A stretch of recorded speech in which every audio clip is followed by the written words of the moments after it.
Olá, amigos queridos!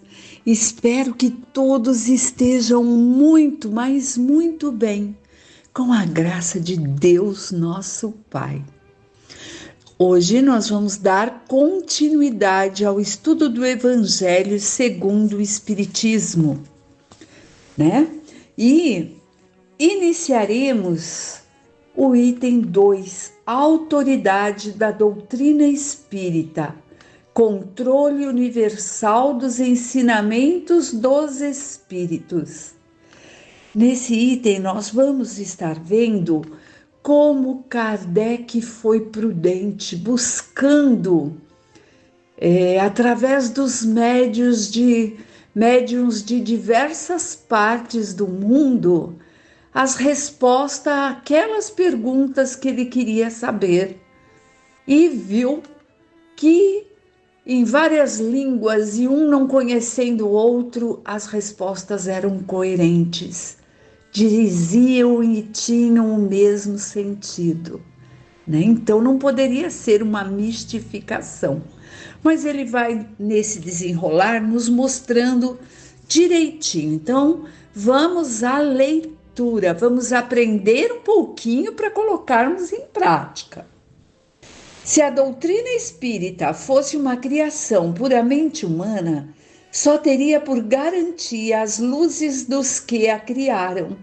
Acontece que ninguém na Terra poderia ter a pretensão de possuir sozinho a verdade absoluta. Se os espíritos que revelaram a doutrina espírita se manifestassem a um único homem, nada lhe garantiria a origem, pois seria preciso acreditar na palavra daquele que dissesse ter recebido deles os ensinamentos. Admitindo-se uma perfeita sinceridade, poderia ele convencer perfeitamente as pessoas do seu meio, poderia ter seguidores, mas jamais chegaria a reunir todo o mundo. Deus quis que a nova revelação chegasse aos homens por um meio mais rápido e mais autêntico.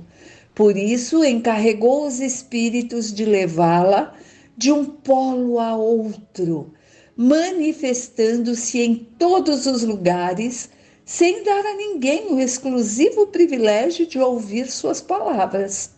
Um homem pode ser iludido, pode iludir-se a si mesmo, mas não se pode enganar milhões de pessoas que veem e ouvem a mesma coisa. Isto é uma garantia para cada um e para todos. Então, aqui nós vemos que as manifestações mediúnicas, né? Os processos mediúnicos ostensivos, porque desde de todo sempre existe a mediunidade, mas esses processos dos espíritos se manifestarem, da psicofonia, da psicografia, ele veio mais tarde, não lá no homem primitivo ainda, mas já existia. E essas manifestações começaram a se dar no mesmo tempo, no mundo todo, com as irmãs Fokker lá nos Estados Unidos, na França tinha as mesas girantes e na Europa de forma geral. E Kardec, ele ia escrevendo, ele sabia vários idiomas e falava, então ele ia mandando cartas e perguntando a médiuns de vários locais e esperava as respostas e aí a transferia, né, colocando e formando os livros, livro dos médiuns, livro do espírito, e as respostas tinham ali o mesmo sentido, o mesmo teor, o mesmo significado, embora tivessem vindo de lugares diferentes, por médiuns diferentes. Isso significava que os espíritos iluminados, mandados por Deus para nos esclarecer como seres terrestres, estavam por aí pelo mundo todo, e conseguindo essa comunicação com os médiuns diferentes, em línguas diferentes, porém dizendo a mesma coisa. Por quê? Porque nós vimos no finzinho, quando ele fala que é fácil enganar uma pessoa, mas a enganar milhares de homens em diversos lugares ao mesmo tempo, aí já é algo mais difícil. Aí está como podemos ter essa credulidade que temos na doutrina e na decodificação de Kardec. Continuemos. Aliás, pode-se fazer desaparecer um homem, mas não se pode fazer desaparecer multidões. Podem-se queimar livros, mas não se podem queimar os espíritos. Acontece que, queimando-se todos os livros, a fonte da doutrina espírita não seria atingida, pois ela não está na terra. Surge de todos os lugares e qualquer pessoa pode beber nessa fonte. Se faltarem os homens para propagá-la, haverá sempre os espíritos, que alcançam todo mundo e aos quais ninguém pode atingir, e em vista disso, os próprios espíritos fazem a propagação do espiritismo com a ajuda de incontáveis médiuns que servem de todos os lugares, que surgem de todos os lados. Se houvesse somente um único intérprete, por mais favorecido que fosse, o espiritismo seria mal conhecido e o próprio intérprete, independentemente de qualquer classe a que pertencesse, seria motivo de desconfiança por parte de muitas pessoas. Nem todas as nações o aceitariam, enquanto os espíritos comunicam-se em todos os lugares, com todas as pessoas, todas as seitas, todos os grupos são aceitos por todos. O espiritismo não tem nacionalidade, independe de cultos particulares, não é imposto por nenhuma classe social, pois qualquer um pode receber instruções de seus parentes e amigos de além-túmulo. Era preciso que assim fosse, para que todos os homens se sentissem convocados à fraternidade. Se não fosse posto sobre um terreno neutro, ele teria alimentado as desavenças ao invés de abrandá-las. Na universalidade dos ensinamentos dos espíritos está a força do espiritismo e também a causa de sua tão rápida propagação. A voz de um único homem, mesmo com a ajuda da imprensa, levaria séculos para chegar aos ouvidos de todos, mas eis que milhares de vozes se fazem ouvir simultaneamente em todos os lugares da terra para proclamar os mesmos princípios e transmiti-los a todos de forma igual, dos mais simples de entendimento aos mais sábios. Ninguém é deixado de lado. É uma vantagem que nenhuma das outras doutrinas que já apareceram até hoje possui. Resulta que, se o Espiritismo é uma verdade, ele não teme a má vontade dos homens, nem as revoluções morais, nem as perturbações físicas do globo, visto que nenhuma destas coisas podem atingir os espíritos. Mas esta não é a única vantagem que resulta desta posição excepcional. O Espiritismo tem também uma poderosa garantia contra as divisões que poderiam nascer, seja pela ambição de alguns, pela contradição de certos espíritos.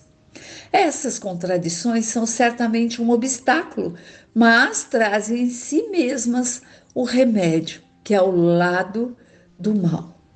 Sabe-se que os espíritos, por causa da diferença de conhecimentos que têm, estão longe de possuir individualmente toda a verdade, pois não é dado a todos penetrar certos mistérios. O que cada um sabe é proporcional à sua purificação, e a maioria dos espíritos não sabe mais do que os homens, Aliás, sabe até menos do que alguns deles. Há entre os espíritos, como entre os homens, presunçosos e pseudo-sábios, que creem saber o que não sabem, sistemáticos que tomam suas ideias como verdadeiras e, enfim, os espíritos de ordem mais elevada, que são completamente desmaterializados, os únicos despojados das ideias e preconceitos terrenos. Sabe-se também que os espíritos mentirosos não têm escrúpulos e se identificam com outros nomes para fazer, e aceitar as suas utopias, ou seja, suas ideias fantasiosas. É fundamental considerar que para tudo o que está fora do ensinamento exclusivamente moral, as revelações que cada um pode obter terão um caráter pessoal, sem garantia de autenticidade, e devem ser consideradas como opiniões exclusivamente pessoais deste ou daquele espírito, e que seria imprudente aceitá-las e propagá-las levianamente como verdades absolutas.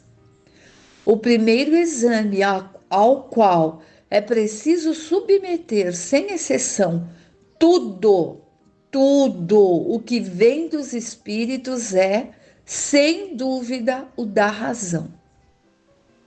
Portanto, toda teoria que contraria o bom senso, a rigorosa lógica e os dados positivos que já possuímos deve ser rejeitada, mesmo que esteja assinada por qualquer nome respeitável. Olhem o que nos diz aqui, meus amigos, que toda a psicofonia, psicografia, toda mensagem enviada pelos espíritos devem ser analisadas, passadas pelo crivo da razão. Por quê? Porque nós vimos aqui no pedacinho anterior que nós, quando desencarnamos, somos exatamente o espírito da pessoa que somos aqui. Se eu sou a Silvia Helena, orgulhosa, pretensiosa, que quer se aparecer, eu posso me manifestar quando desencarnada, dizendo ali ser, nem vou citar nomes, mas um espírito elevado e querendo que a minha opinião prevaleça. Então, o Espiritismo nos coloca: tudo deve passar pelo crivo da razão. E o Espiritismo deve caminhar com a ciência. Sempre, meus amigos, sempre. Eu já ouvi aí nesses livros, dessas autoridades espirituais tão superior que vem nos trazer as mensagens, a seguinte frase: que se um dia a ciência disser algo e o espiritismo disser diferente a respeito do mesmo assunto, que fiquemos com a ciência. Sempre. Porque Deus não colocou aí as pessoas para estudarem, descobrir as coisas, e aí, por causa de uma intervenção de algum espírito zombeteiro que goste de enganar, a gente aceite algo que não vem de acordo com a moral cristã, a moral de Cristo, dos ensinamentos. Então, entre a ciência e o espiritismo, fique com a ciência.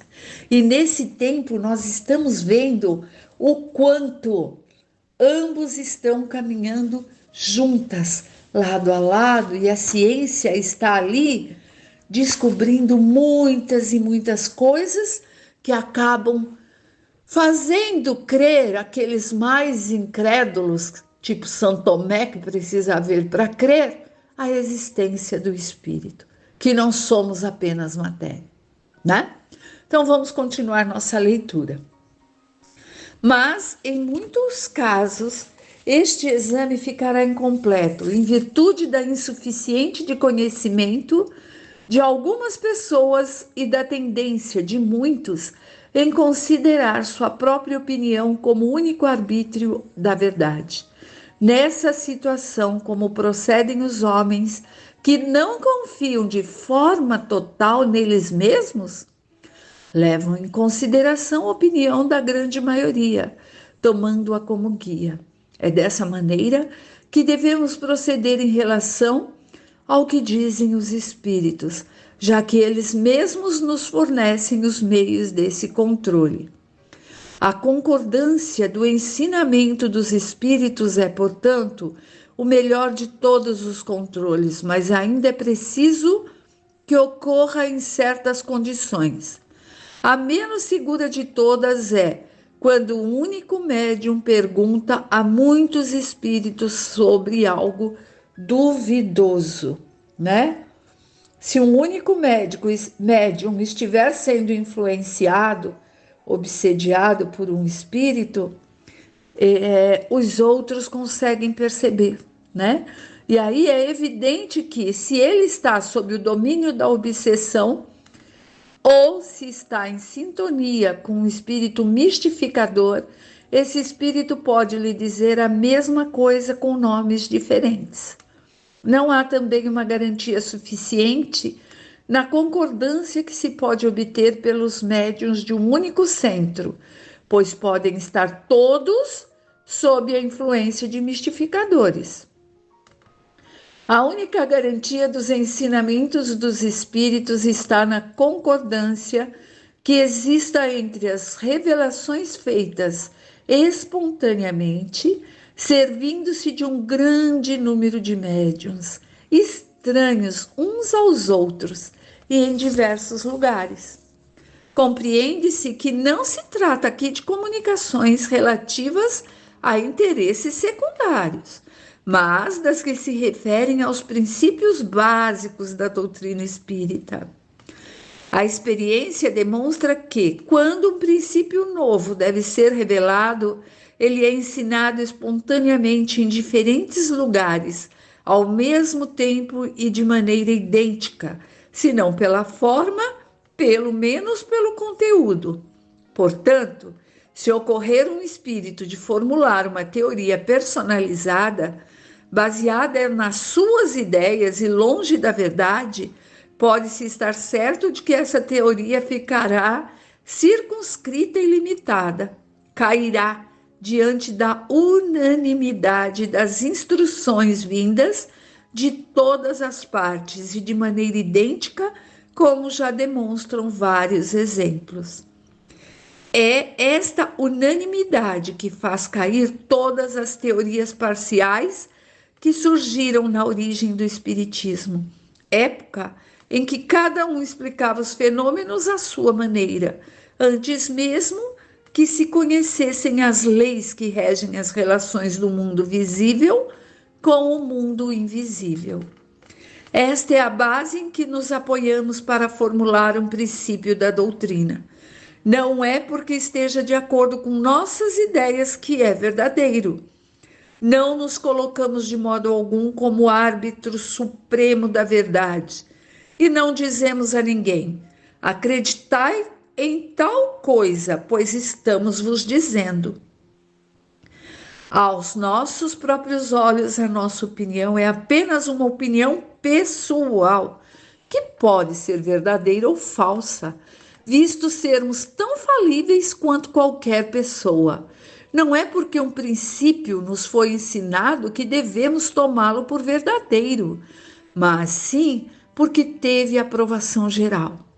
Na posição que nos encontramos, recebendo as comunicações de cerca de 1000 centros espíritas sérios, espalhados pelos diversos pontos do globo, temos condições de analisar os princípios sobre os quais essa concordância se estabelece. Essa observação é que nos tem guiado até agora e guiará novos campos que o Espiritismo será chamado a explorar.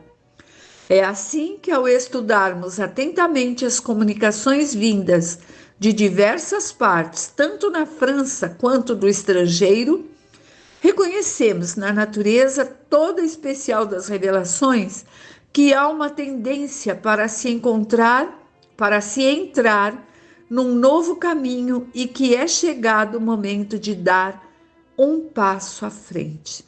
Essas revelações, às vezes feitas com palavras de sentido oculto, muitas vezes passaram desapercebidas pelos que a receberam. Muitos outros acreditaram tê-la obtido com exclusividade. Tomadas isoladamente, seriam sem valor para nós.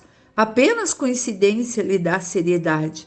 Depois, chegado o momento de revelá-las à luz da publicidade, cada um se lembrará de ter recebido instruções do mesmo teor.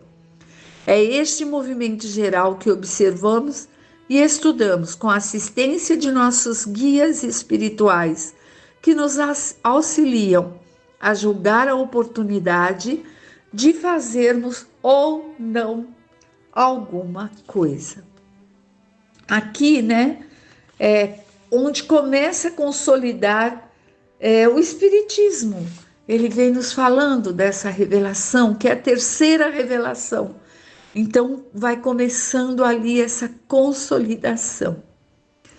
Este controle universal é a garantia para a unidade futura do Espiritismo e anulará todas as teorias contraditórias. É nele que se encontrará daqui para frente o critério da verdade. O que fez os espíritos em O Livro dos Médiuns foi que em toda parte cada um pode receber diretamente dos espíritos a confirmação dos ensinamentos que estes livros contêm. Se os espíritos tivessem vindo de todos os lugares contradizê-los, estes livros teriam já há muito tempo sofrido o destino de todas as criações fantasiosas. O próprio apoio da imprensa não os salvaria do naufrágio. O apoio da imprensa não poderia salvar, os livros do naufrágio.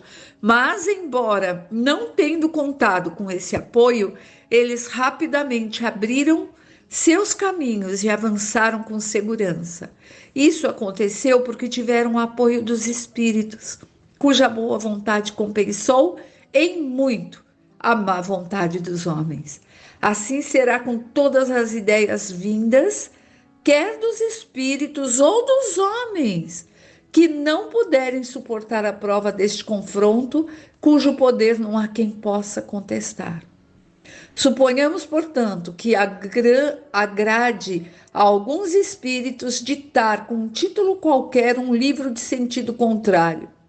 Suponhamos ainda que, com a intenção agressiva, com a finalidade de desacreditar a doutrina espírita, a malevolência faça surgir comunicações apócrifas, ou seja, falsas.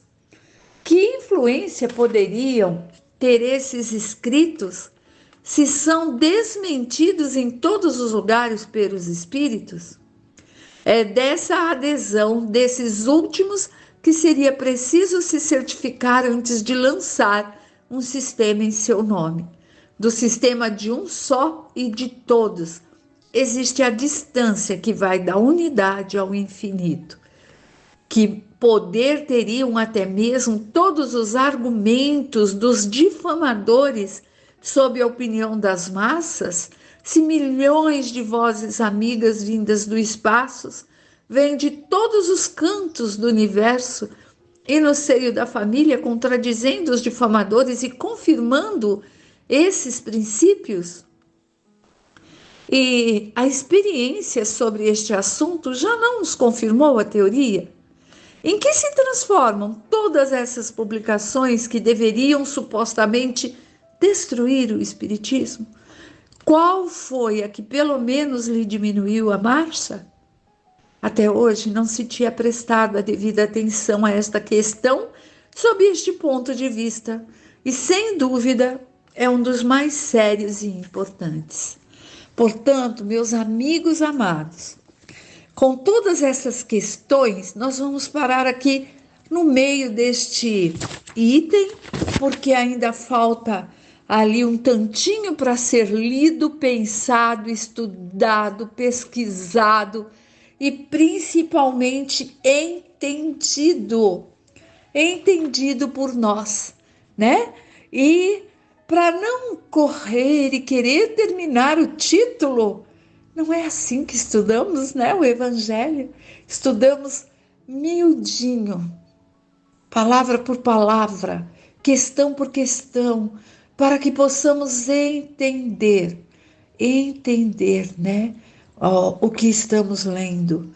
E é por isso que vamos parar por aqui e daremos continuidade no próximo dia, na próxima palestra, com o nosso estudo do Evangelho.